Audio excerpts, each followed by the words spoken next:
نبی پاک نے کیا فرمایا؟ ترمذی میں حدیث ہے، نبی پاک نے خطبہ حجت الوداع دیا. لوگ ہمیں کہتے ہیں نماز روزہ حج زکات اس سے آگے نہ جاؤ. حضور نے خطبہ دیا، فرمایا میں تمہیں دو چیزیں دے کے جا رہا ہوں، اگر تھام کے رکھو گے تو گمراہی تمہارے پاس نہیں آئے گی. یا رسول اللہ کون کون سی؟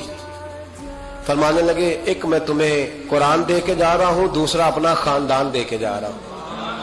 ان کو تھام کے رکھنا، گمراہی کبھی تمہارے پاس ان کو تھام. سنو حضرت اسامہ بن زید رضی اللہ تعالی، حضرت اسامہ آپ فرماتے ہیں مجھے نبی پاک سے کوئی کام تھا، یہ بھی ترمذی کی حدیث ہے. کہتے ہیں میں حضور سے ملنے گیا تو میں نے نا حضور سے بات چھیڑی، نبی پاک سے میں نے ذکر چھیڑا.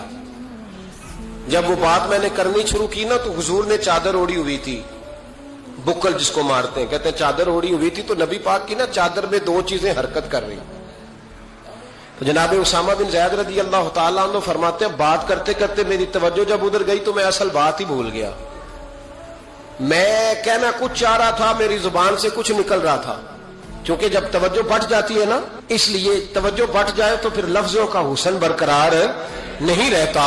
تو جناب اسامہ بن زید کہتے ہیں میں کہنا کچھ چاہ رہا تھا، میرے منہ سے نکلتا کچھ اور تھا. تو سرکار سمجھ گئے تو حضور صلی اللہ علیہ وسلم مسکرا کے کہنے لگے بھول گئے ہو نا بات؟ تو میں نے کہا حضور بھول گیا ہوں. تو کہتے ہیں میں بھی ان سے کب سے کہہ رہا ہوں کہ باز آ جاؤ، لیکن یہ نہیں آ رہے. کہتے ہیں میں اور پریشان ہوا کہ یہ کن سے حضور کہہ رہے ہیں.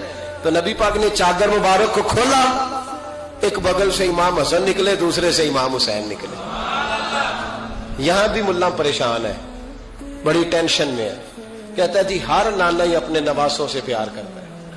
تو میں نے کہا بے وقوف، یہ عام نانا نہیں، یہ وہ والے نانا ہے جن کے بارے میں اللہ کہتے ہیں وما ینطق عن الہویٰ ان هو الا وحی یوحیٰ. فرمایا میرے محبوب اتنی دیر تک بولتے نہیں جب تک میں حکم نہیں کر دیتا. تو امام حسن اور حسین کا پیار بھی اللہ کا حکم تھا، اس لیے ہو رہا تھا. فرماتے جب نبی پاک کی بغلوں سے وہ دونوں نکلے نا تو میں نے حضور کی آنکھوں میں چمک دیکھی، نور دیکھا. اور جیسے بندہ کسی سے پیار کرتا ہے تو چہرہ بھی بتا نہیں رہا ہوتا. آج کل کی زبان میں کہتے ہیں باڈی لینگویج، اس کی باڈی لینگویج بھی بتاتی ہے کہ یہ جو بات کر رہا ہے نا یہ طاری ہے. تو محبوب فرمانے لگے اسامہ یہ دونوں میرے بیٹے ہیں، یہ دونوں میرے بیٹے ہیں کیونکہ میری بیٹی کے بیٹے ہیں. اور فرمایا اسامہ میں ان سے بڑا پیار کرتا ہوں. کاش امت ان لفظوں کو سمجھ جائے. حضور نے فرمایا میں ان سے بڑا پیار کرتا ہوں، میں بڑا پیار کرتا ہوں. اور میں نے رب سے دعا کی ہے یا اللہ جو ان سے پیار کرے تو اس سے پیار کرنا.